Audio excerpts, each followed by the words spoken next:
And welcome back. Bruce Porter joins us now for this week's Dollars and Cents segment, sponsored by the Resource Center. Good to see you once again. Good to be here. Now we're going to talk about something about the markets today, as I understand. Yeah, a lot of concern right now with all this stuff going on around the world, and everybody's a little concerned about these downturns in the market right now. Yeah. So I think that's worthy of a little bit of conversation. Is volatile a legit word here? Volatility is definitely a legit word during these periods of time. It is that, and I'm wondering if we're going to talk more about what to do during a market correction or about what not to do during a market correction. Good thing. Let's talk the 5 things to do during a market correction. Now, market correction by definition is a 10% reduction in the market. Now, we've not experienced that. You know, the Dow's down about 600 points today.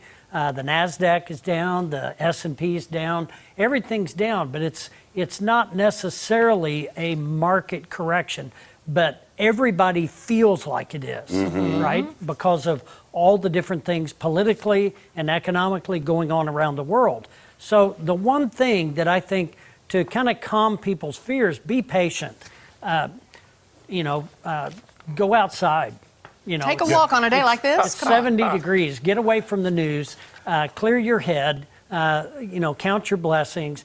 Be patient with the market. You don't just automatically adjust your game plan because of a current event. Knee-jerk reactions are not a good idea in the market. Knee-jerks are never a good reaction. And if, when there's volatility, a lot of times you just sit back and watch the chaos. And you don't change your pattern of either investment behavior. A lot of times when there's a downturn, not necessarily a correction, but a downturn, that presents opportunities. You can buy more shares with the same amount of invested money. That's what I was just thinking about. A lot of people look at it as, oh my goodness, everything's on sale right now. But even then, I think you do have to think about what your goals are in terms of your money and the money that you still are going to be rolling the dice on. That's right. Goals, objectives, and priorities. They don't change because of an event. So don't overthink it. And a lot of people, they just think, they overthink, they worry, and they get all bent out of shape when you go back and review your investment plan. What's the objective? What are you trying to accomplish with these funds? And you have a tendency then to calm your fears. You got to fight your instincts. Your instincts. Normally people say, follow your instinct. This is not the time necessarily. You do, because usually when there's a retraction like this, people have a tendency to pull back. I'm going to get out. Not necessarily. Current events can sometimes be very short-lived, be a little hiccup in the market.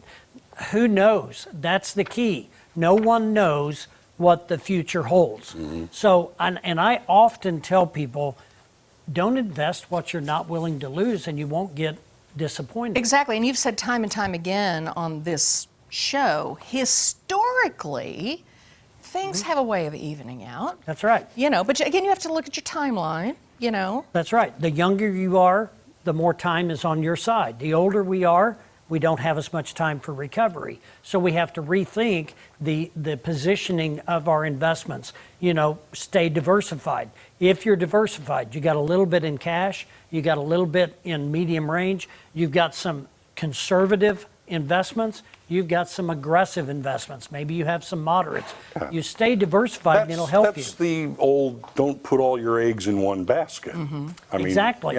It still holds. It's not an all or none answer. Right. It's an answer that says, review your plan, go back to your original thoughts. Have they changed because of the current events? If they have not changed, turn the TV off, get outside, take a walk, back off, do something else. Right.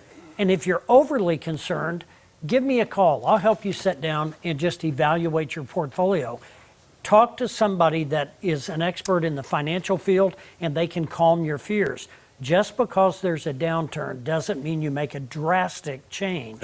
It means you be patient, follow the rules here, and you'll be fine. It never hurts to have an extra set of eyes looking at what's going on. Oh, you know it. Get an expert. Well, opinions everybody's got one, right?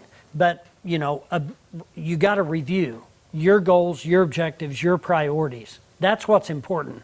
Products and services, I guess it comes with the territory. But Right. it all has to tie in to what your objectives are, what you're trying to accomplish. Don't knee jerk, don't make any rash decisions when we have a little bit of fluctuation in the market. All right. That hopefully will work it out. There's our. There's the QR code. Yep. Put your phone up there. Take a shot of that. It'll lead you right to Bruce Porter. And if you have a question for him, visit his website, resourcecenterinc.com, or give him a call, 417-882-1800. Bruce Porter, good to see you. We'll be next right week. back.